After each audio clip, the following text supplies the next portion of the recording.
Good afternoon. Oh, you guys are good. My name is Dee Simon. For those of you who don't know me, I am the Executive Director of the Holocaust Center for Humanity, and I want to thank you all for being here today. We're very excited. I haven't heard Karen's presentation, so I'm very excited to hear this. I've been waiting for a crowd. For those of you who are new to the center, I just want to tell you a little bit about who we are. We've been around almost 30 years. It'll be our 30th anniversary next year. Throughout those years, what we've done is really outreach to communities throughout the Northwest. We reach about 40,000 students a year. In all the 5 Northwest states, Holocaust education isn't mandated, and so teachers don't have the training, they don't have the resources, and they really don't have the curriculum to teach this subject, and that's pretty much where we come in. We use the Holocaust as a case study, not only to learn the history, but also to address issues of today, issues of refugees, issues of othering, immigration, you name it, we talk about it. So really we use the Holocaust to teach for today. I also wanted to give a real good plug for the Speakers Bureau, and Lori Warshall-Cohen, where are you? There she is. Lori has been working day and night to prepare legacy speakers. There are a number of legacy speakers, which are children and grandchildren of survivors who are now speaking on behalf of their parents or in-laws or, family members, and it has been a very successful program. We were concerned that once the survivors could no longer speak, who was going to step in, and would the audience really bring them in? Would they embrace them? And we have found that our legacy speakers are rock stars. The children want autographs. The children want selfies. It's really, it really just never changed the excitement of the audience. So we're really pleased, and I think a lot of that has to do with Lori training these speakers, working with them, creating the legacy PowerPoints and everything that you will see today. So with that, I'm going to turn it over to Julia, who is our Education Outreach Coordinator, and she has been, I'm going to let her tell you why I'm having her speak. Thank you, Dee. Thank you again to everybody who's here today. It is my pleasure to introduce Karen Treiger and tell you just a little bit about her. Karen has been a longtime friend of the Holocaust Center, and for the last several years, with the big help of our Director of Education, Alana Cohn-Kennedy, who couldn't be here today, and with the help of Joanna Millick, who's sitting in the back. With the help of these two, she has been able to reconnect with the families in Poland who helped rescue her in-laws, Sam and Esther Goldberg. And this has been a really meaningful connection and experience for us all at the Holocaust Center to have. I was lucky enough to be in Poland just a couple weeks ago at the end of June, along with Alana and Joanna, and a group of teachers from the local area, several of which are here with us today as well. We were able to actually go to the home of the Stys family, one of the branches of the Styshes, who you'll hear more about, and meet Geniek, who was just a 9-year-old boy when the Goldbergs were in hiding with them. So it's hard to express how special that moment was, and I don't want to detract from what Karen will explain later. But his message to the teachers that he told us to bring back to our students and the community was, this all happened, this was all true, everything that I'm telling you really happened. There's no falsehoods in the stories of courage and the stories of amazing, selfless rescue and bravery from everybody involved in this story.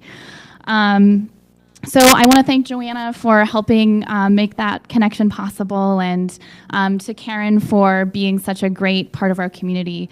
We're so thrilled that you're now the newest member of our Speakers Bureau officially, and I'm very excited to start sending her out to local schools next school year. So with that, I'll turn it over to Karen, and she'll give her presentation. So thanks again. Oh, one more thing, everybody. Wait. So sorry. I'd be remiss to neglect the point that Karen is working on a book that will be finished this fall, released in October, and we will be hosting a book event, and the presentation will be fairly different from the one you'll be hearing today, so I encourage you to come back for that. There are some small flyers on the front desk. That'll be October 17th. Yeah, the flyers. Oh, something else that I don't know.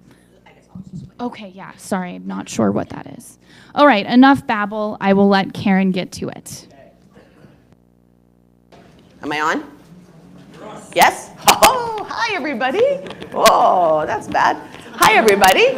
I'm so happy to be here. I'm Karen Treiger, and I'm a Seattle native, a lawyer by training. I went to NYU Law School. After spending 10 years on the East Coast, came back home. My mother is here, my aunt is here, my friends are here, I've got cousins here. Thank you all for coming. It's really nice, and those of you I don't know yet, I look forward to getting to know you.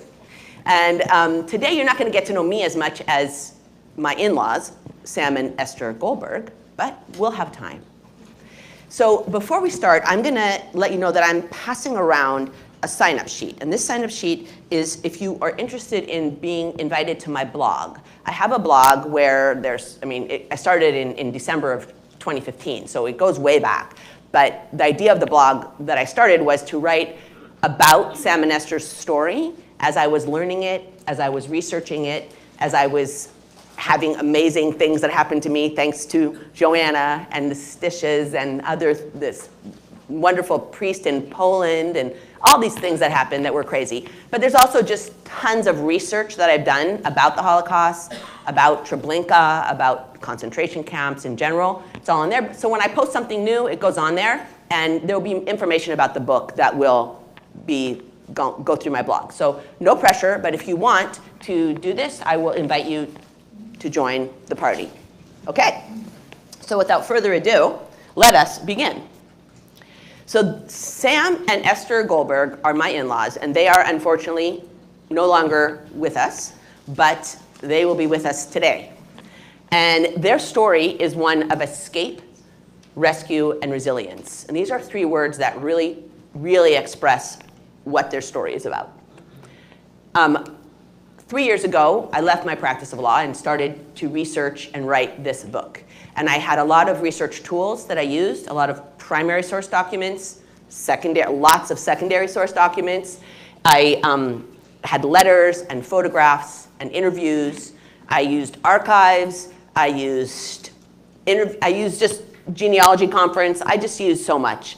And the Holocaust Center here has helped me tremendously to put this together in a meaningful way that you will see today. And thanks to Lori and Sarah and the whole group here that helped me put it together. And this is the end product that I will be presenting to schools over the next however many years they'll have me. So there you go. So let me introduce you, without further ado, to my in-laws, Esther and Sam Goldberg. This is when they were younger. I didn't know them like this, but now I know them really well like this. I am going to tell the stories of Sam and Esther separately until they converge. They didn't know each other growing up, and you will hear how they got to know each other and how that all occurred. So I'm going to start with Sam's story, and then we'll shift to Esther, and then they will come together. All right? So put on your seatbelts, because here we go. So this is Europe. Sam was born in Bagatella, Poland, which it looks like a really big town because they made it really big. It's the smallest town I've ever seen. We visited it. It's one street that winds through with farms on either side and some nice houses and barns and silos. It's tiniest town I ever saw. But that's where he was born. And this is the location of it. So here's Bagatella. And Sam's story that I'm going to share with you, astoundingly, takes place in about 50-mile radius of his house. That's all, the whole, from 1939, well, from when he was born, really, but the war starts in 1939 until 1944, 45, when they finally I'm not going to, spoiler alert, they end up in the DP camp in Germany. It all happens here, like in this circle, right here. Everything that I'm going to tell you, that's crazy. Anyway, I think that's crazy. But Sam had loving parents. His father was Zelig Goldberg, and his mother was Chaya Fega Goldberg. People called her Fega.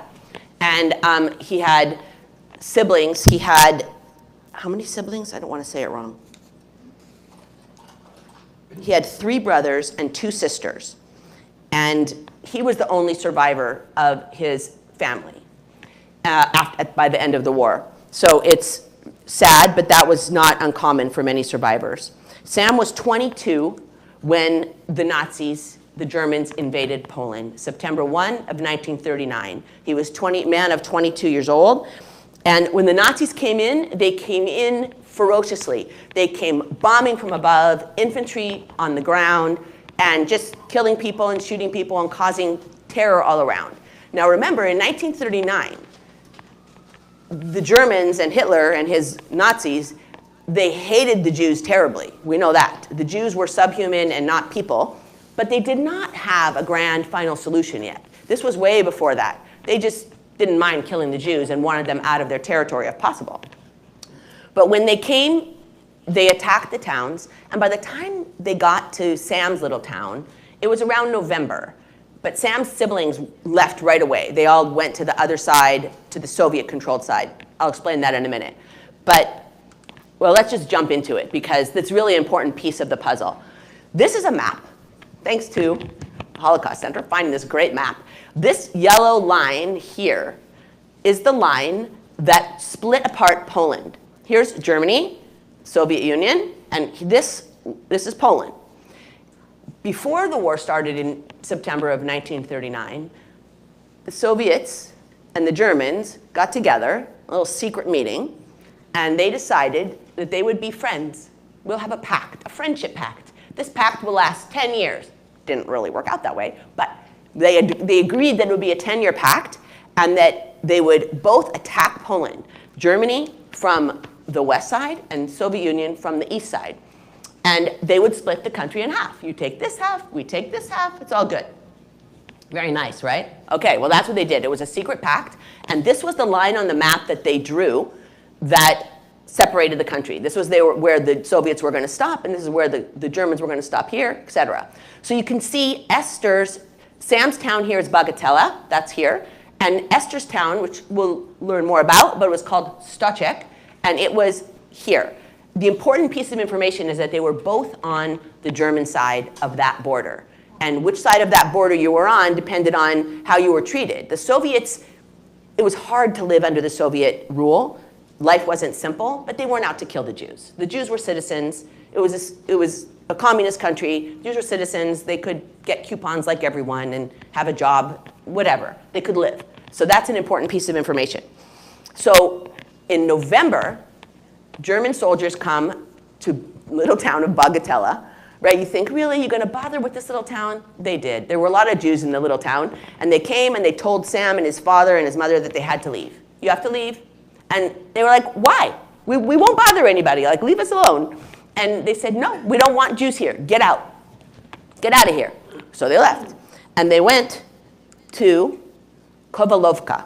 So this map does not have the line that I just showed you, but I will try to show you where it was. So here's Bagatella, here's Kovalovka. The line, well, actually you can see it because it goes along this river. There's the Bug River, which goes like that. So the line's like there. So you can see they just went just on the other side, maybe 10 miles across the border. And they went to Kovalovka because they had relatives there. And they settled there. And they rented an apartment with some people. Sam got a job. They got Soviet citizenship. He was delivering mail in the area with his buggy, horse and buggy. And okay, fine. Well, 6 months into this experience, he's now a Soviet citizen, 22-year-old man.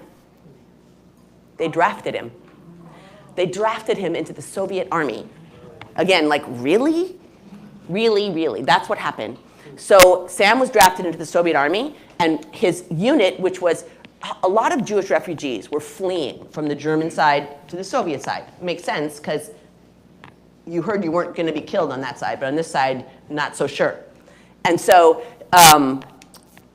his unit had 75% of his unit was Jewish men, new Jewish refugees, basically, and about 25% were non-Jewish people.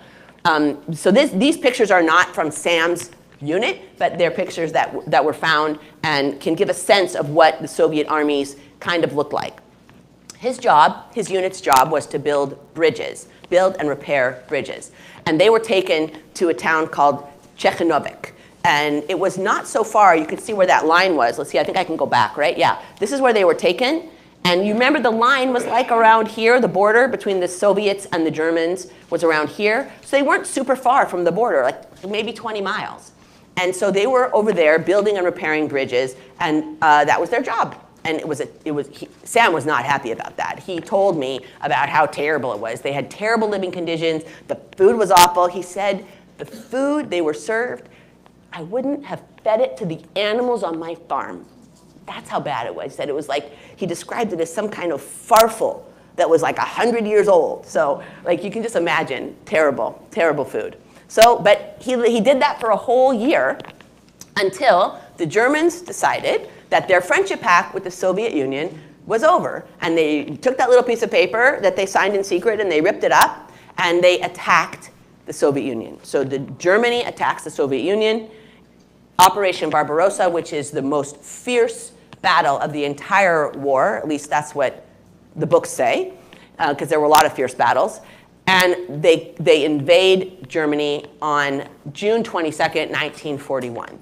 So now, remember that half of Poland that belonged to the Germans, that they were in control? They didn't bother with that. They started from the border. They went forward. And their idea was to conquer all of the rest of Poland, all the way, they wanted to go all the way to Moscow. But they first had to get through Ukraine and the other areas of the former Soviet Union to get there. So that was their plan. They were marching forward very quickly and rapidly. And they did that. And so Sam, because he was close to the border, he was attacked really early on. And so there were bombs and the infantry, and Sam's like, oh, excuse me for the kids, but like, oh shit, now what do I do, right? They're bombing everywhere, like, what do I do? So he's like, okay, I'm gonna get under this bridge. He was working on a bridge, that was his job. He thought, I'm gonna get under this bridge and hope that it's not bombed, because it's not a full bridge. They bombed the full bridges because, then the Soviets can't run away if you bombed the bridge. So he got under the bridge and he just stayed there. And he waited till it calmed down, and then he wasn't killed. And he came out, and the first thing he saw was just a sea of dead bodies all around him, because there had been both bombing from above and shooting by the infantry. So now the German soldiers are all around, the bombing's done, and they just captured anyone that was alive that was a Soviet soldier was captured. Now Sam is a prisoner of war, right? Okay, so now Sam's a prisoner of war. These again are pictures not of Sam's prisoner of war camp, because it was near Zembrov. We don't have pictures of it, but these really was what it was like. They captured thousands and thousands of Soviet soldiers and threw them together and put barbed wire around them and called it a prisoner of war camp. And that's what it looked like. And here you have a picture that was found by folks here at the Holocaust Center of Heinrich Himmler, Yamach Shemo, may his name be erased, visiting one of these POW camps. And that's just sickening, like, ugh. Anyway, Sam was in one of these camps. And the first thing they did in these camps, and this was routine, I read about this in different secondary sources, was they asked for all the military officers to step forward, and they would shoot them. All the political officers, step forward, and they would shoot them. And now the Jews, step forward. And so Sam was so tired and so hungry, he just wanted this to be over. So he was going to step forward. But this big, burly officer from Kafkaz held him, and he said, you don't go. No, you stay here. And so he didn't go, and he didn't step forward, and they didn't shoot him. And Sam's like, okay, now what are we going to do? Like, okay, I'm not dead, now what?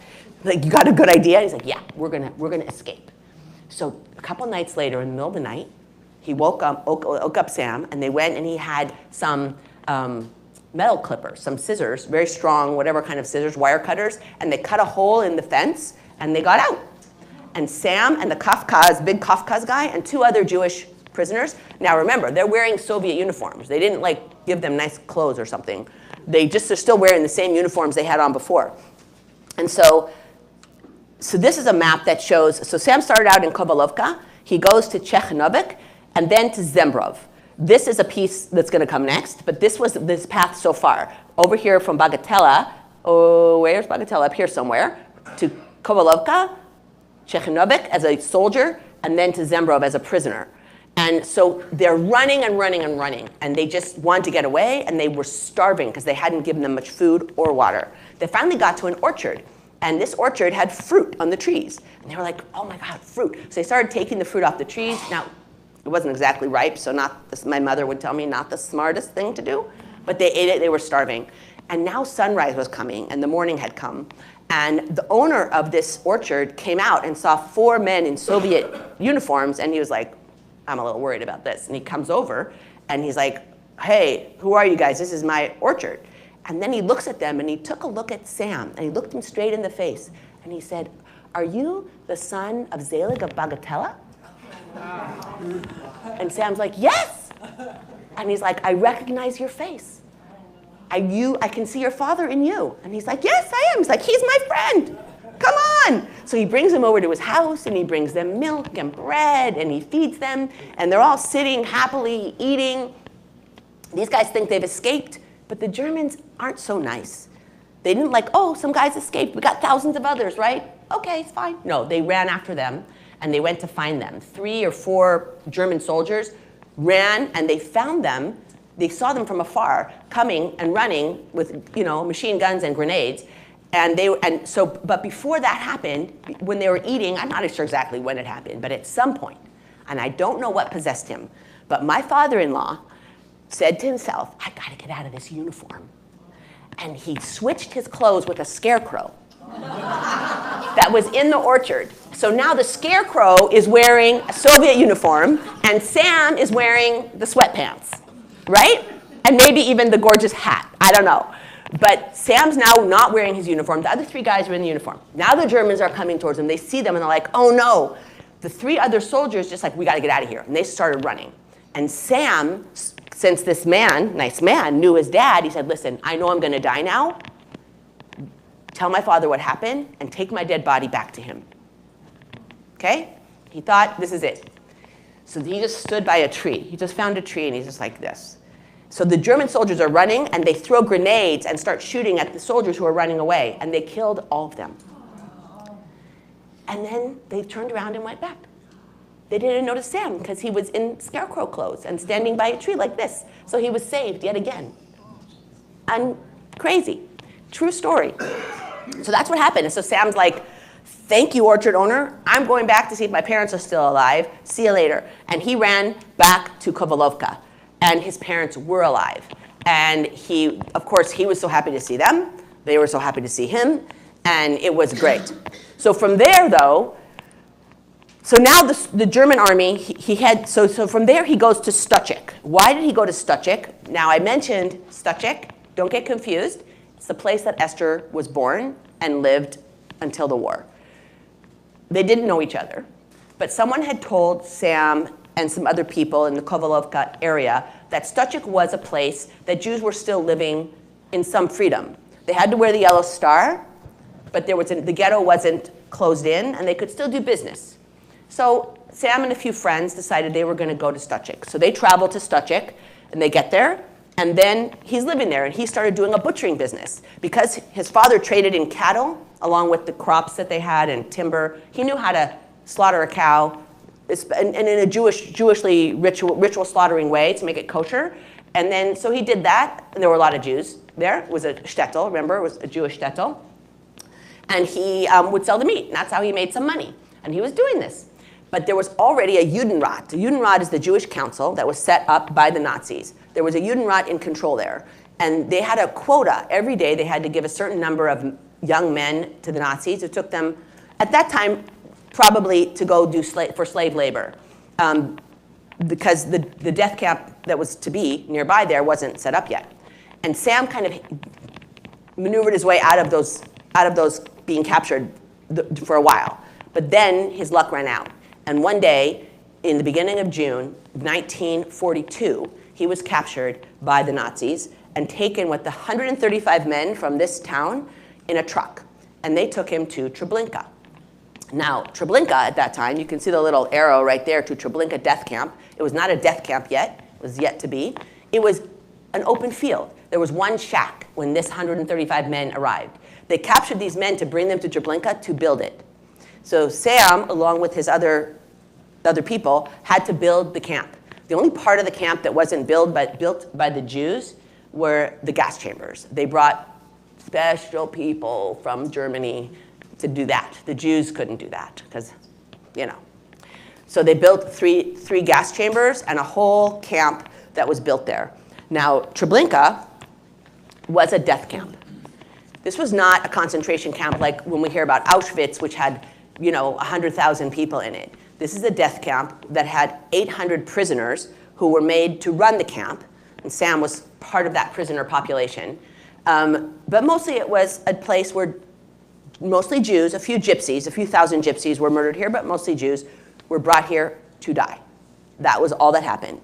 They were robbed and killed. And so 870,000 Jews overall were killed at Treblinka. And of that number, only approximately 65 people survived until the end of the war.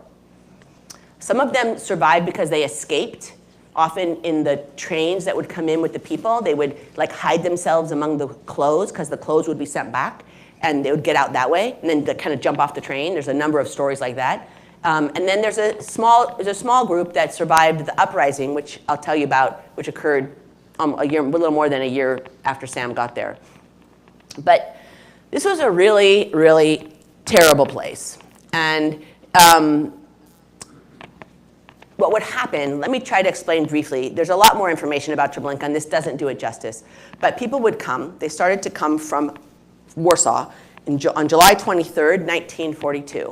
And thousands of people would come every day. People would get off the train, and they built a fake. People didn't, especially in the beginning, people didn't know what they were going to. They thought they were going to a transit camp where they would get on a different train and go somewhere else. So they made it look like a fake train station. And they put up signs, to Bialystok this way, to this that way. And then they had a fake, like the reader board, you go into a train station, they had one of those, and it was up. It just never changed. Reader boards usually change. It just was static, and there was even a clock. Like in a train station, you would see a clock, especially in the old-fashioned ones, the old time. They had a clock that never changed time. But when they stepped off the train, the idea was they would be calm and believe that this was a transit place. And they would have to give over their valuables, and they even gave them a receipt from the clerk. And here's your receipt, and after your shower, you come back and you give your receipt, and we'll give you your stuff back. They didn't get back to get their stuff because they were taken straight to the gas chambers and murdered. So that is basically what happened at Treblinka. It was just a machine of people going through. And the prisoners that were there, if they stayed well enough to work, they stayed there. And Sam stayed in this place of death for 13 months, which there's only, in all of my research, I've found one other person. His name is Velbel Schneiderman, who also was brought to the camp to build it and survived until the uprising and survived until the end of the war. And my husband knows that family. They also immigrated to America, and they were friends. Shlomo grew up with their kids and all that. This picture is a picture of people who, whoa, sorry, I didn't mean to do that, who survived the uprising here. In 1944, the Soviets took this picture, and that's Sam right there in the middle. Yeah, that's what he looked like in 1944. And the uprising happened on August 2nd, 1943. There were a group of 50 men who got together and decided we have got to do something because the transports are slowing down. They are not going to say bye, have a nice day. They're going to kill us, just like no question about it. So they decided to have an uprising. The uprising didn't go exactly as they planned, and that's a long story, but it didn't. But still, Sam was part of it. He had grenades and a gun. And when it started, they first blew up the gas tank and put the whole place on fire because it was made of wood. They were wood structures. And then they started killing the guards and killing as many people as they could. Someone blew a hole in the barbed wire fence. And you can just imagine 800 men, and there were women there also. I don't know exactly the number, maybe not more than 100. they all just started running, every person for themselves, running out through that hole and wanting to get out beyond Treblinka, maybe, I don't know how far, a few miles, started woods. And their goal was just to get to the woods so they could hide and get some cover. Because the Germans just chased after them. They got the Ukrainian guards that were left, the German SS, and they got a whole bunch of Polish people to come and help them go search for these Jews who were running away. So Sam ran and ran and ran, and he wanted to get to the forest. So we're going to leave Sam right here, running away from Treblinka after this uprising. So take a deep breath. Now I'll tell you the story of Esther Vishna. Her maiden name was Vishna Goldberg. She was born in the town that I mentioned before called Stys. Here's Stys. You can see how close they were, but they didn't know each other, you know. Very few people. Sam and his family did have a horse. Most people didn't have a horse. This is a picture of Esther after the war, not before the war. And this is a picture of her parents. This is Slonim Vishna and his wife, Bracha Vishna. Shlomo Zalman was a Malamed. Shlomo Zalman was a Malamed. You know what? I'll stand over here for a minute. Shlomo Zalman was a Malamed. A Malamed is a teacher of young elementary school children, and they would come every day to his house. And his house this is very typical of these small shtetls. And they would come to his house. The cheder, the elementary school for the Jewish children, was in his home. So every day the children would come to his home. He taught kids 6 years old to 10. And they came, this is a picture of a house. I took this picture when I was in Poland in June of 2016.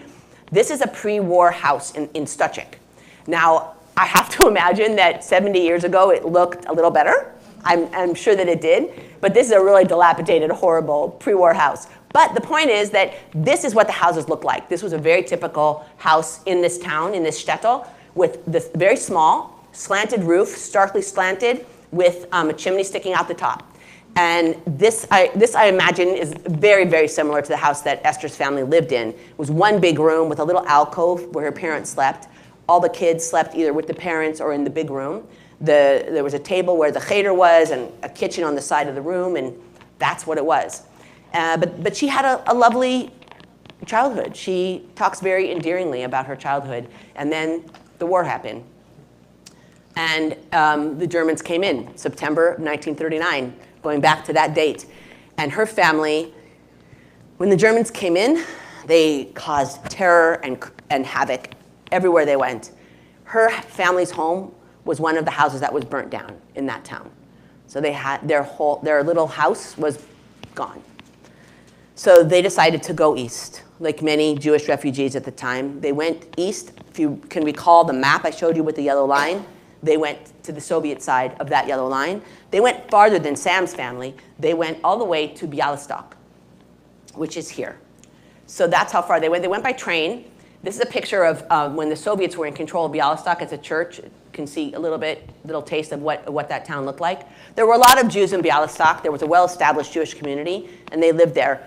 Ultimately, though, the Soviets were in control, and they could do whatever, you had to do what they wanted. And it got very crowded because so many people were coming into the city. So they moved people around. And it's a long story, I'm making it short, which is that they went to Slonim. And this is how far they went.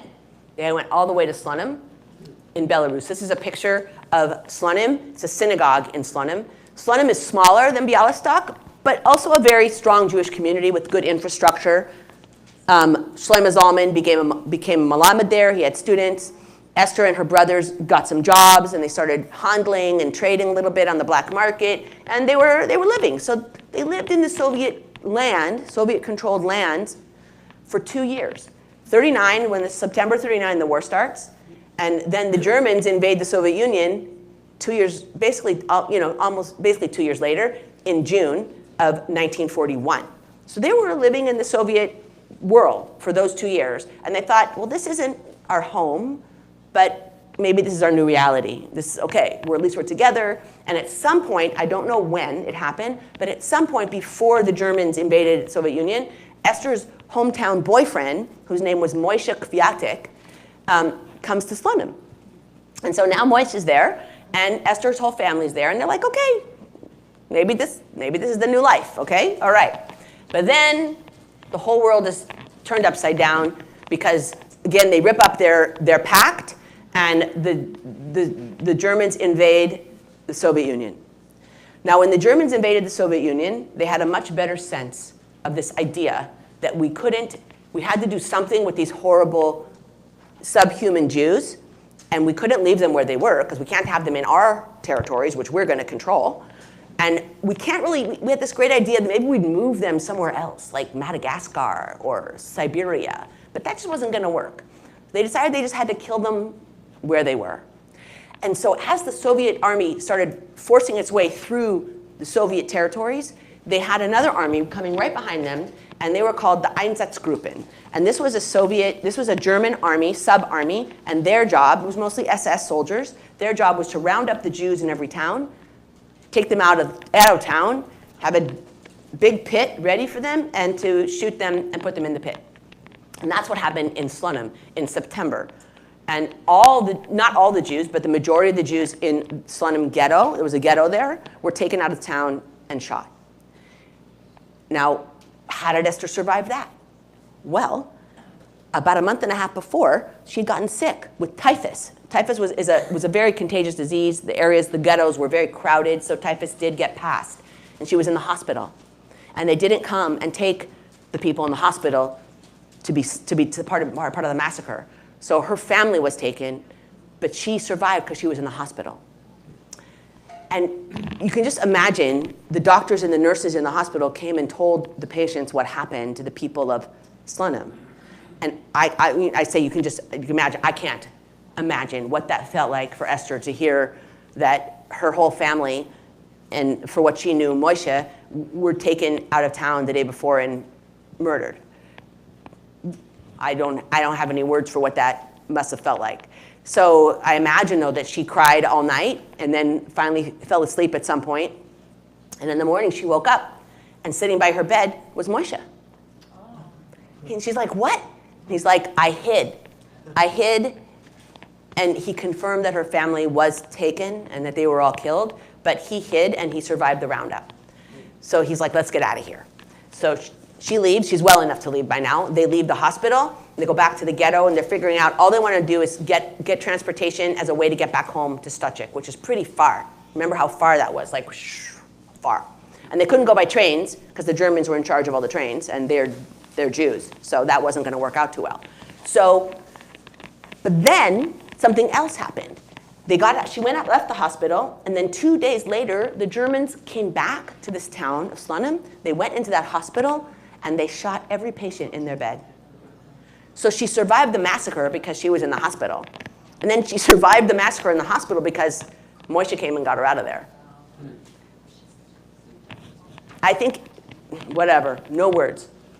So they raise enough money to get a buggy and a horse and buggy, and they go back to Stoczek. They go back home.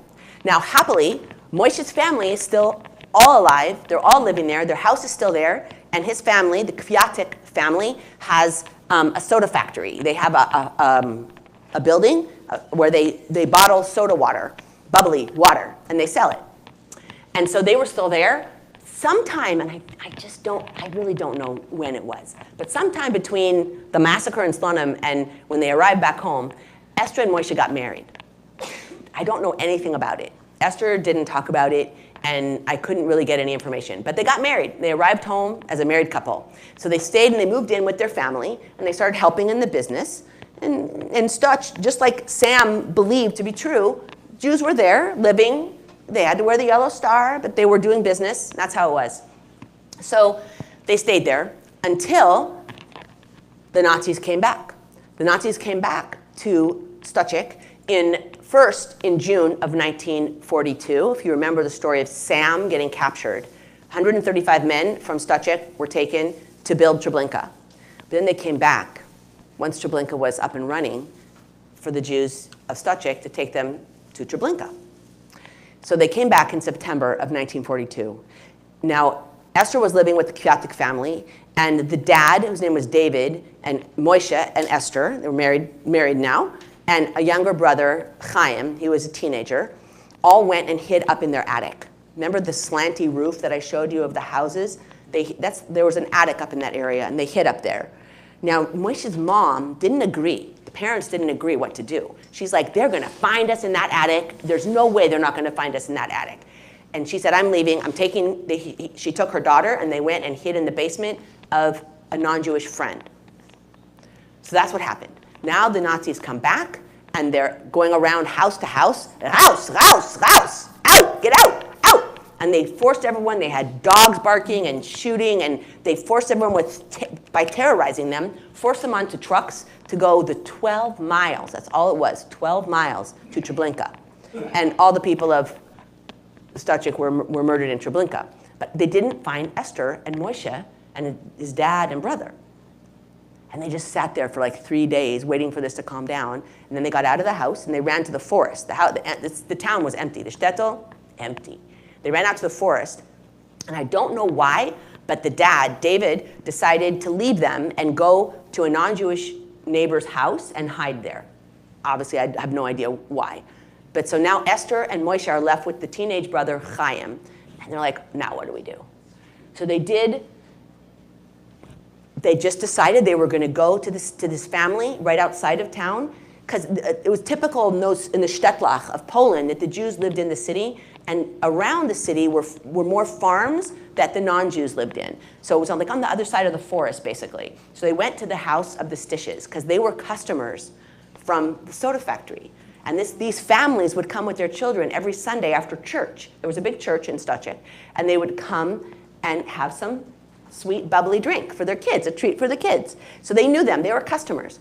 So they went there, and they knocked on the door. And there were two houses next to each other. And Helena Stys opened the door, and she's like, she knew right away what happened. And she said, oh my God. And they said, you've got to hide us. And she said, are you crazy? If I hide you and you're found here, not only are you dead, we're all dead. They'll kill all of us. Because that was well known that is really, really what happened. But finally, they convinced her to hide them. And she hid them in her barn for that first time. Here we go. This is one of the barns that was on the Stys property. You can kind of get a sense of what it looks like.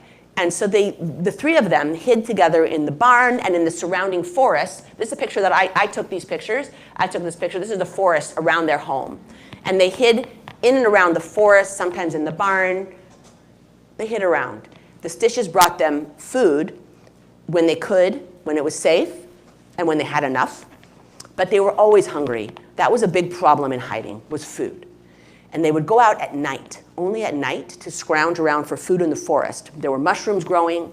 There were blueberries, and if it was, depending on the weather, remember it's September, so there probably still was some fruit and berries that you could get. But one day, Moshe went out to a different forest in the daytime to try to find some food. And he was murdered there by, we don't know exactly who, but one of the surviving children of the Stys family, who was about 17 years old at the time, told us that it was a Polish man in the forest that killed him. Esther knew he was killed. She saw his body, and she came back to Helena, and she told them, Helena and Yanina, her daughter, what happened. And she was just crying and crying and crying. And they were holding her and trying to comfort her. And then she revealed to them that she was pregnant. So now her family's dead, her husband's dead, she's pregnant and hiding with her teenage brother-in-law in the woods. Pretty bad situation. Not as bad as being in Treblinka, but that's not a good situation. So Esther did carry the baby to term. She gave birth to that baby in Helena Stys's home. Yanina was there. She told us. She was a first-hand witness. But the baby didn't survive. So again, I can't even begin to imagine what that felt like for Esther to go through that and to then stand up and say, I'm going to continue to live. She didn't want to. She wanted to just die. But Helena and Yanina said to her, you're strong. You have to survive. And so she got up and she brushed herself off and she went back to hiding with Chaim, her teenage brother-in-law. And so they hid. They hid there until, well, really until 1944. But now the next thing that happens is, remember where we left Sam, running. And Sam's running and running and running. And he's running on the way towards back to Stoczek, because that's the last place he was. So he's running, and he ends up in this patch of forest here. I don't know if exactly this patch, but something that looks like that. And found Esther. And she's like, and he said, I just escaped Treblinka. And she's like, what? Oh my God. So she took Sam, and he was with also this other man I mentioned, Velvel Schneiderman. They found each other while they were running. And so there's these two men who just escaped Treblinka. And Esther's there, and Sam describes Esther as looked awful. She was covered with lice and dirt, and she looked really bad. But she said, come with me. And she took them over to Helena and knocked on the door again. Hello, Helena, look what I got. These men just escaped Treblinka. You have got to hide us. And she's like, now you're really nuts. There is no way I'm going to hide these people. There's going to be people scouring the area looking for these escaped prisoners. And she's like, God, you believe in God? I believe in God. If you believe in a God, you have to do this. And Helena gave in. She said, okay. And they went and they hid in the barn. For 3 days, they didn't move while the Nazis and Ukrainians and Poles scoured the area. And they actually recaptured almost all the prisoners that escaped. And of course, they killed them. And so by Esther bringing them to Helena, and Helena allowing them to hide in the barn, all 4 of them were saved. Because it is very likely that Esther and Chaim, who had been were out in the forest, would have been found by this dragnet that happened. So they were all saved by this that happened. So now it's the 3 of them, Sam, Esther, and Chaim. And Sam's like, okay, listen, I have an idea. Why don't we dig a pit in the forest, and then we can live there part of the time when it's not too cold. And when it's too cold, we'll hide in the barns and whatever, because it's very dangerous for the Stys family for them to be found on their property. So they did. They went out and they dug a pit, and they camouflaged it with wood on, very clever, as Janina said, it was very clever. Wood on top, and on top of the wood was brush that looked like the forest floor. And they had a pulley system where they could pull it, when they got in the pit, they could pull it over their heads so they wouldn't be seen. And when we went back in 2016, I went with my husband and our 4 children, and we met these 3 remaining survivors of the Stys family. Now, unfortunately, only 1 is still alive, so it's amazing that we met them when we did. And Genyik, this is Genyik. You really can't see him so well, but how many in the room have met Genyik? I know a number of you went on the trip this year and last year. So yeah, so there's Genyik Stys. He was 9 years old, like Julia said, 9 years old during the war. And he walked us right out into the forest and said, you want to see the pit where your parents and grandparents lived? And we're like, what? So he walked us out to the forest. There was the pit. And Shlomo, that's my husband, Shlomo, just stepped right into that pit. And we just all stared and cried. And we just couldn't believe it. And yeah, that's Genyik, that's his daughter. That's our oldest daughter, number 2 child, Jack. There's Esther, our baby. She's named for Esther. And that's our future son-in-law. Now he's our real son-in-law. So it was one of the most emotional experiences that we ever had as a family, certainly, and that I've ever had as a human. But that's what happened. And they were liberated in July of 1944 because the Soviet army, the war ends, remember, when Berlin caves in May of 1945, so a year later. But they went through Poland to get to Germany, right? So as they're going through Poland, they're liberating as they go along. So Sam and Esther, the area where they were hiding, was liberated July of 1944. And they got out, they were free, they went back to Stoczek, and they said, okay, let's get married. So they got married. I don't know how exactly, like, did he really propose? I don't know. So they got married, and Chaim went on his way.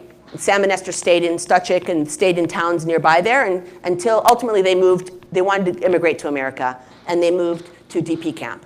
So from Lodz was where they were taken from. They went to a DP camp near Munich called Fehrenwald. And you can see it's here. Fehrenwald is very close to Munich. And this is what it looked like at the time. These are some of the buildings that were in the DP camp. It was all Jewish refugees at that time that they arrived. It had been mixed before, but it had been changed. It was in the American zone. All of us know our World War II history. After the war, the Allies split up Germany into different zones, the Russian zone, American zone. There was actually a French zone, and then the British zone. This was in the American zone, and they just applied for visas and hoped that it would happen soon, which it didn't. It happened 4 years later. They, in the meantime, lived there for 2 years in Fehrenwald, and these were some pictures that were taken at Fehrenwald by a professional photographer. And this was their daughter. I forgot to mention that while they were living in Poland, they gave birth to a beautiful child named Faye, who is my sister-in-law, who's actually coming to Seattle tomorrow to go on an Alaska cruise. So I get to see her tomorrow. And these are just beautiful, beautiful pictures, and you get a sense of their emerging family. And Faye is named for both of their mothers. It's very common for the people who survived the Holocaust and they lost all their family to name their first children for their parents. And so Faye is Fega Bracha for Sam's mom and Esther's mom. And like my husband, Shlomo, is named Shlomo Zelig for both of his grandparents. And so that was a very common thing. So they went from Munich to Stuttgart, which was another DP camp. And they were just filled with refugees, all of whom here mostly wanted to go to America. And ultimately, they were able to get visas in Stuttgart, and they sailed to America on the USAT Marine Jumper, May of 1949. And they crossed the Atlantic, took a week, and they arrived to visit and be greeted by Lady Liberty. And they ended up staying and moving to Brooklyn, where they had 2 more children. That cute guy there is my husband. And he thinks he was about 8 in the picture, so there he is. And they had 1 more child named Ray Molly, who's my other sister-in-law, who lives in Boston. And Sam and Esther, ultimately, they were penniless when they arrived. They didn't know English. They were refugees, just like the refugees that are coming to America now who don't have anything and don't know the language. That was their situation, but people helped them. They learned. They ultimately opened up a butcher shop in a small neighborhood in Brooklyn. And then they retired in the late 70s and moved to Florida, the place that of all good retired Holocaust survivors. All their friends were Holocaust survivors. I joined the family then, when they were retired Holocaust survivors living in Florida. I joined in 1984. That's us at our wedding. And there's some people here who were at my wedding. So you guys all remember that? Yeah, that's us. So that is what happened. Now, when we went back in 2016 to meet and visit the Stys family, which was truly remarkable, and if you want to hear more about like the crazy things that happened to me the last 3 years as I've been researching and writing this book, which prominently involves Joanna Millick over there in the back, come back in October or come to read my book. You will learn all the crazy things that happened, which truly there are many. But this is a clip from when we first got to the Stys home and we met them. That's, before I turn it on, it's a very short clip, so don't blink. That's Genyik right there. That's his daughter. And then in the back, you'll see over here, Jan, who's no longer alive, will emerge. There's Jan with the hat in the back. That's it. I told you it was short. So what are we supposed to learn from this story? How do we digest it? How can we do something about this in our own lives and in our own worlds? This story happened because in Germany, there was hate and there was prejudice. And they acted on that hate and that prejudice. And they wanted to kill every single Jewish person in the world, really, but certainly in Europe, certainly in Poland. They did a really good job. They killed 90% of Polish Jewry. But so what do we learn? We learn that we want to live in a world that doesn't have that hate and that prejudice. And one of the main messages we have at the Holocaust Center is that we have to be part of that change. And we have to be not those people. And we have to not stand for those people. And that is the big message we can take away from this story of escape, rescue, and resilience. And thank you. And I'm happy to take questions.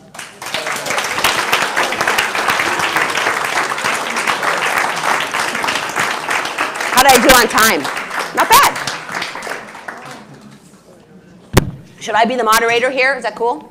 Okay, go ahead. Thanks. Do you want to turn it off?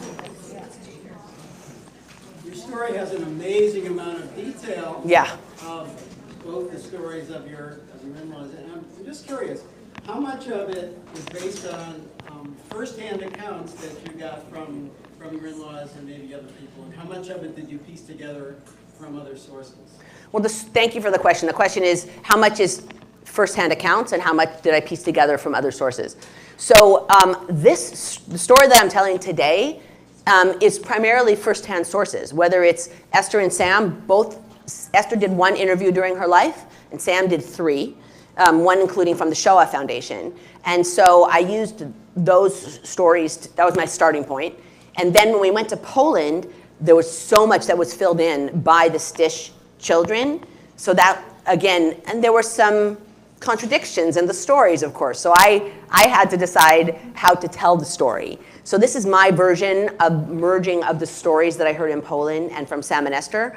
And so this story is primarily firsthand. I mean, I've done a lot of secondhand research. And so the historical, my goal with writing this book and in part telling this story is to put their story in a historical context. And so the book does that a lot more than this, this short version of their story. But it's primarily firsthand, this what I told you today. Yeah, thank you. Yes? Thank you. I don't know where to begin because I really enjoyed the depth and range of the way the narrative is together. But I'm an educator who also does research on what people think or don't think about the Holocaust. And this will not surprise anyone. There is horrendous ignorance in this country about it. Denial, minimalizing, and I had at my college a Holocaust survivor speak, and one of my students wrote in his journal, this is a 20-year-old, he didn't realize that people died due to their religious beliefs. So, The student. He didn't realize people died due to their religious beliefs. This is horrifying, but when you were talking about your book, colleges have this, everybody reads the same book thing. Mm-hmm. Why not bring your book or another book to high schools and other levels? Because the ignorance is horrific. It's not just about the past, but obviously about the future, given today's events. So I wonder what thoughts you have about, we're all the choir, and it's not good enough. Right. Which is not to minimize it, because you're doing your job today, but it's not good enough. And I really think each one of us, in honor, in respect to what has happened, must do something, whatever is meaningful and possible, along the lines of education, etc. So I wonder what you think about getting your book or other books out there, how to reach beyond this audience, because you did a wonderful job.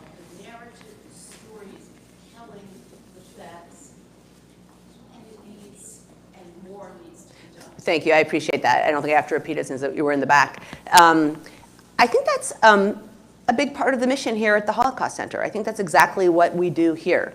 I think that I'm in the Speakers Bureau, and there are about, I think, 30 of us in the Speakers Bureau. And this is obviously a microcosm because we're in Washington State and just in the Pacific Northwest. But there are other Holocaust centers that do the same around the country. We go out and we touch about 40,000 students a year.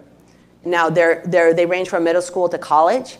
Like about a month and a half ago, I went to Pierce County and spoke there. So that's a beginning. I obviously would be thrilled to have my book in high schools and happy to go talk to anybody who wants to listen. And that's part of my passion for telling this story is exactly what you just said, which is that, thank God we still have some survivors left with us, but they're leaving us. And who's going to tell the story? Who's going to tell it in a compelling way? Well, I am, and we are. Everyone in this room and everyone in the Holocaust Center Speakers Bureau does exactly that. So we are doing that. We need to do more of it, but we are definitely doing that. So thank you. Hi. You're welcome. So when we went to Treblinka on the trip, we watched a video where one of the scholars was talking about how profoundly haunted he is with his memories. Sorry. So I'm wondering, when you were interviewing your in-laws, did they have any reservations about talking about things? Were there things that Sam wouldn't talk about, or Esther? Do you know from your husband, like growing up, did that have any influence on how they raised their kids, or? You know the answer's yes. Yeah. Oh, you know the answer's yes. Oh no, Esther would never talk about her story. Never, to me, she only one time told her story, and believe me, it wasn't her whole story, because we found out a lot more when we got to Poland. She told it to her daughter, Molly, one time. Molly was like, Ma, sit down. I'm putting on the video camera, just talk. And she did. And so thank God she did that, because we did get some really, really important information. But the whole thing with her first husband and Moishe and the baby, that was a big, fat family secret. That was not discussed. My husband and his siblings didn't know about that until they were adults. And someone found out by accident. So there were a lot of family secrets. And I think every Holocaust survivor has theirs. And I feel bad in my book. I write a letter at the end of the book to Sam and Esther. And I apologize for telling some of the secrets that I think they wish would have stayed buried. And I don't know how happy they'd be that I'm out telling the story and that this book's going to be out. But I don't know. They're gone, and I guess that's a positive and a negative. They can't get mad at me, but there it is. I nev it. Anyway, so there was plenty, and the three kids are definitely second generation trauma Holocaust survivor kids for sure. I've followed your blog for a couple of years now, and kind of as the story unfolds, is its own story. Yeah, it's true. In addition to the Sam and Esther story, there's the Karen story of how you discovered all of this. It's been quite a journey. Thank you for. Thank you. Well, that's actually how I've written the book. The book is part one, Sam and Esther's story, pretty much what I told you here, with more detail. And the second half of the book is my story. And so that's how I wrote the book, because first I thought I would intertwine my story into their story, and so I started writing it that way, and then it didn't work. So I just separated them, and I think it works as best it can doing that. David, sorry, Nivet, sorry. So there's been I think you mentioned that Moshe was killed by, you think, Polish? A Polish man, yeah. Polish man. There's this political controversy in Poland and between Poland and Israel and Yad Vashem and others about Polish role in the Holocaust and kind of how they view it today and what they did then. Can you comment on that? I think that the Sam and Esther story is the perfect example of what happened in Poland. Poles murdered, though. Right. There were many Polish people who helped Jews. There were many Polish people who killed Jews. Now, there was an incentive to kill Jews. First of all, many Poles were anti-Semitic. Like, let's just start with that. There's no question about it. But there was also an added incentive. If you killed a Jew, I left this out of the presentation, but if you killed a Jew and you brought the Jew dead or alive to the Germans, you got a kilo of sugar. And sugar in the wartime was gold. It was gold. You might as well give them a sack of diamonds. So yes, Moshe was killed by a Pole who then got a reward for killing him. And the Stys family, without the Stys family, they would never have survived. So you have both. I think the vast majority of Polish people were just terrified. They were being victimized by the war. It was a terrible war to live through in Poland as just a regular non-Jewish person living there. And they were terrified of helping Jews because they were told over and over and over again that they would be killed and their whole family would be killed. So I think most people were bystanders when it came to the Jewish question. There were those that assisted the Germans happily and killed Jews happily, and there were those who saved Jews. I don't know if I want to say happily, but with trepidation, but let's just say happily. I mean, it was hard to do because it was very scary for your family. There's a great story that Eugeniuk told us about what his mother did to try to keep the German soldiers away from their property. They had a gate, and you would go in the gate, and then there was a big grassy area in the middle, and the house over here, and the barn was here, another barn over here. And so her kids were 9, 10, 11 years old. She would the German soldiers were terrified of getting typhus. terrified. That was like one of their biggest fears. So she made these headbands, and she wrote on them big black letters, typhus. And she wrapped it around the heads of her kids, like a big bandana, and she sent them out into the yard to play. And so any German soldier that would come by, because they would stop by farms and stuff to get food, because they were hungry. These soldiers weren't always fed so great. And so they would look for food and stuff. And so they saw these kids with typhus, and they ran away. So that was one way when Sam and Esther and Chaim were hiding in the barns in her area, that's one of the tools she used to keep the Germans away. So it's a great story, right? Yes? You should for sure include that and the sugar anytime you're telling the story, because for anyone, but I'm thinking if you're heading to schools, the story of sugar, because children's minds would receive the fact that sugar was being offered for a dead body. I mean, that is Thank you. Yes, I think I just slipped through I didn't look at my cards, but it's supposed to be in there. Yes. Go ahead. This and then David. Go ahead. You mentioned that they were definitely, your husband was a product of a Traumatized. Yes. We can use the word straight up. I'm curious how their PTSD affected their family life in America and their parenting. You mean Sam and Esther?